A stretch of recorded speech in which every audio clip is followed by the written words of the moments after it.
সম্মানিত ভিউয়ার্স, এখানে দেখতে পাচ্ছেন কোনো রকম বিদ্যুৎ কানেকশন নেই, বাট 220 ভোল্ট এসি ল্যাম্পটি খুব সুন্দর মতো আলো দিচ্ছে।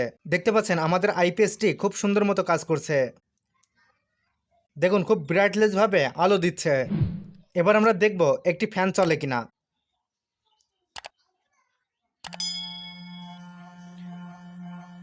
সম্মানিত ভিউয়ার্স, দেখতে পাচ্ছেন সিলিং ফ্যানটিও খুব সুন্দরভাবে ঘুরছে।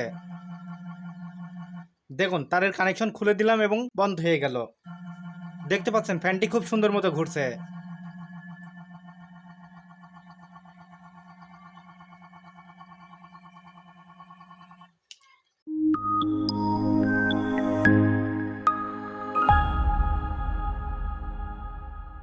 সম্মানিত ভিউয়ার্স, আমরা আজকের এই ভিডিওতে স্বল্প বাজেটের মধ্যে মাত্র 300 টাকায় একটি আইপিএস তৈরি করা শিখব।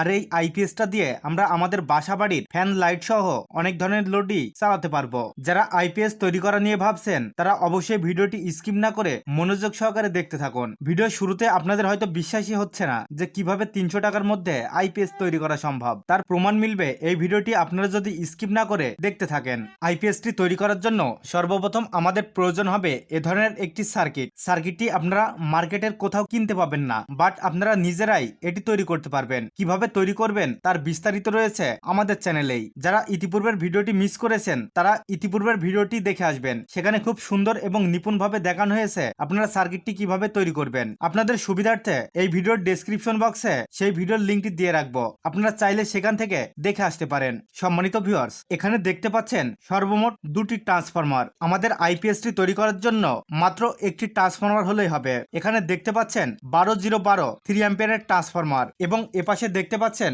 12 ভোল্ট 10 অ্যাম্পিয়ারের ট্রান্সফরমার। আপনারা যে কোনো একটি ট্রান্সফরমার ব্যবহার করেই আইপিএসটি তৈরি করতে পারবেন। এই ট্রান্সফরমার গুলো মূলত কোনো আইপিএস এর জন্য না, এগুলো হলো স্টেপ ডাউন ট্রান্সফরমার। আর এই স্টেপ ডাউন ট্রান্সফরমার ব্যবহার করেই আমরা আইপিএস তৈরি করব। যারা 3 অ্যাম্পিয়ার ট্রান্সফরমারটি ব্যবহার করবেন তারা একটু কম ওয়াট পাবেন, বাট যারা এই 10 অ্যাম্পিয়ার ট্রান্সফরমারটি ব্যবহার করবেন তারা এসি আউটপুট একটু বেশি ওয়াট পাবেন। আমরা পৃথক ভাবেই এই ট্রান্সফরমার দুটি ব্যবহার করে দেখব যে আমরা কি কি চালাতে পারি। সর্বপ্রথম আমরা 3 অ্যাম্পিয়ার ট্রান্সফরমার দিয়ে শুরু করি। আমরা সার্কিটের এপাশে দেখতে পাচ্ছি 3টি কানেক্টর। এই 3টি কানেক্টরের সাথে আমরা ট্রান্সফরমারকে সংযুক্ত করে দিব। সার্কিটের সাথে ট্রান্সফরমারটিকে সংযুক্ত করে দিয়েছি। সার্কিটটিতে আমাদের 12 ভোল্ট ইনপুট দিতে হবে, এজন্য আমরা একটি 12 ভোল্ট 7.5 অ্যাম্পিয়ার ব্যাটারি নিয়েছি। আপনারা চাইলে এখানে বেশি অ্যাম্পিয়ার ব্যাটারি ব্যবহার করতে পারেন, তাহলে আপনারা আউটপুটে বেশি ওয়াট পাবেন। ব্যাটারির লাইনটাকে সংযুক্ত করার জন্য সার্কিটের এপাশে রয়েছে 2 পিন কানেক্টর। আমরা 2 পিন কানেক্টরের সাথে ব্যাটারির লাইনটাকে সংযুক্ত করে দিব। আমরা আইপিএসটির সাহায্যে সর্বপ্রথম একটি ল্যাম্প চালাবো, এজন্য আমরা ট্রান্সফরমারের এপাশে দুটি তারকে হোল্ডারের সাথে সংযুক্ত করে দিই। ট্রান্সফরমারের তারের সাথে হোল্ডারটিকে সুন্দর করে লাগিয়ে নিয়েছি। এবার আমরা একটি 20 ওয়াটের এলইডি ব্যবহার করছি। এবার আমরা ব্যাটারির নেগেটিভের সাথে সার্কিটের নেগেটিভ লাইন সংযুক্ত করে দিই। এবার সার্কিটের পজিটিভ লাইনটিকে ব্যাটারির পজিটিভের সাথে সংযুক্ত করে দিই। সো ভিউয়ার্স, দেখতে পাচ্ছেন এলইডিটি খুব সুন্দর মতো জ্বলছে। সার্কিটের এখানে রয়েছে একটি ভ্যারিয়েবল, যেটির সাহায্যে আমরা ফ্রিকোয়েন্সি সেট আপ করে নিতে পারবো। আপনাদের অনেকের কাছে হয়তো মনে হচ্ছে যে এটি কোনো ডিসি ল্যাম্প, সো আমি একটি 220 ভোল্টের 40 ওয়াটের একটি কাচের বাল্ব ব্যবহার করছি। সো আপনারা এখন দেখুন এই ল্যাম্পটিও কিন্তু জ্বলবে। দেখতে পাচ্ছেন এই ল্যাম্পটিও কিন্তু জ্বলছে। সো আপনারা কিছুটা হলেও বিশ্বাস করতে পাচ্ছেন যে আমাদের আইপিএসটি কাজ করছে। এবার আমরা দেখব এই আইপিএসটির সাহায্যে আমরা কোনো ফ্যান কিংবা সিলিং ফ্যান চালাতে পারি কিনা। সর্বপ্রথম আমরা একটি নেট ফ্যানের মোটর চালাবো। আপনারা দেখতে পাচ্ছেন মোটরটির গায়ে 220 ভোল্ট লেখা, সো বুঝতে পারছেন এটি একটি এসি 220 ভোল্ট মোটর। আপনারা কখনো সার্কিটে ব্যাটারির পাওয়ার দিয়ে এভাবে কানেকশন করবেন না, সেক্ষেত্রে আপনারা মারাত্মকভাবে শক খাবেন। সো ভিউয়ার্স, মোটরের লাইন সংযুক্ত করা সম্পন্ন। এবার আমরা ব্যাটারির লাইন সংযুক্ত করে দিই। সো ভিউয়ার্স, দেখতে পাচ্ছেন মোটরটি খুব সুন্দর মতো ঘুরছে, বাট একটু স্লোলি ঘুরছে। আর এটিকে আমাদের হাই করার জন্য 10 অ্যাম্পিয়ার ট্রান্সফরমার ব্যবহার করতে হবে। সো আমরা 3 অ্যাম্পিয়ার ট্রান্সফরমারটিকে খুলে ফেলি। সো আপনারা যারা শুধুমাত্র ল্যাম্প ব্যবহার করতে চান তারা এই 3 অ্যাম্পিয়ার ট্রান্সফরমারটি ব্যবহার করেই আইপিএসটি তৈরি করতে পারেন। বাট আপনারা যারা ফ্যান লাইট সহ অনেক কিছু চালাতে চান তাদের বাজেট একটু বেশি পড়বে, আপনারা 10 অ্যাম্পিয়ার ট্রান্সফরমার ব্যবহার করবেন। আমরা সেম ভাবে ট্রান্সফরমারের লাইনগুলো সংযুক্ত করে দিই। সার্কিটের সাথে ট্রান্সফরমার পূর্বের মতো সংযুক্ত করে দিয়েছি। এবার আমরা সার্কিটের সাথে ব্যাটারির লাইন সংযুক্ত করে দিই। এবার আমরা কাচের ল্যাম্পটির সাথে এসি লাইনকে সংযুক্ত করি, দেখবো আমাদের বাল্বটি জ্বলছে কিনা। সো ভিউয়ার্স দেখতে পাচ্ছেন আমাদের ল্যাম্পটি কিন্তু জ্বলছে, এবার খুব ব্রাইটনেস ভাবে আলো দিচ্ছে, অনেক উজ্জ্বল হচ্ছে। আপনারা কখনো ভুলেও এই তারের মাথায় স্পর্শ করবেন না, তাহলে মারাত্মক ভাবে শক লাগবে। সো ভিউয়ার্স আমরা এবার এসি মোটরের লাইনটিকে চালাবো, এজন্য পূর্বের মতো লাইন দিয়ে নিই। আপনারা একটু বিশেষভাবে লক্ষ্য রাখবেন আমি এখানে কোনো এসি লাইন ব্যবহার করছি কিনা। সম্মানিত ভিউয়ার্স এবার ব্যাটারির সাথে সার্কিটের লাইন সংযুক্ত করে দিই। দেখতে পাচ্ছেন ফ্যানটি ঘুরছে, বাট আমরা ফ্রিকোয়েন্সি আরো একটু বাড়িয়ে দিই, তাহলে আমাদের ফ্যানের স্পিড বেড়ে যাবে।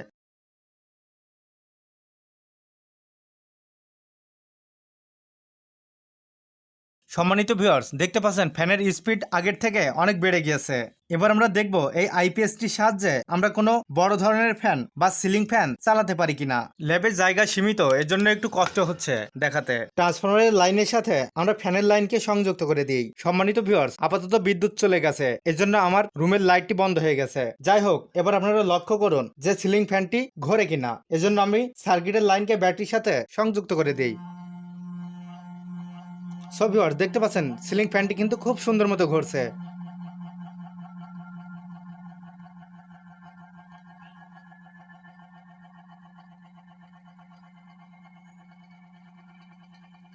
দেখতে পাচ্ছেন খুব সুন্দর মতো কাজ করছে। সম্মানিত ভিউয়ার্স আপনারা অনেকে হয়তো মনে করছেন যে আমি এসি লাইন দিয়ে রেখেছি ফ্যানটার সাথে, কিন্তু না, আপনারা একটু লক্ষ্য করলে দেখতে পারবেন এখানে দেখুন কোনো কিন্তু তারের ব্যবস্থা নেই এসি লাইনের। আপনারা একটু নিখুঁতভাবে তাকালেই দেখতে পারবেন যে কোনো প্রকার এসি লাইন এখানে দেওয়া নেই। আমরা পুনরায় ফ্যানটি চালানোর চেষ্টা করি, এজন্য সার্কিটের লাইনটিকে ব্যাটারির সাথে সংযুক্ত করে দিই। দেখতে পাচ্ছেন আস্তে আস্তে আমাদের ফ্যানটি খুব জোরে ঘুরতে শুরু করছে।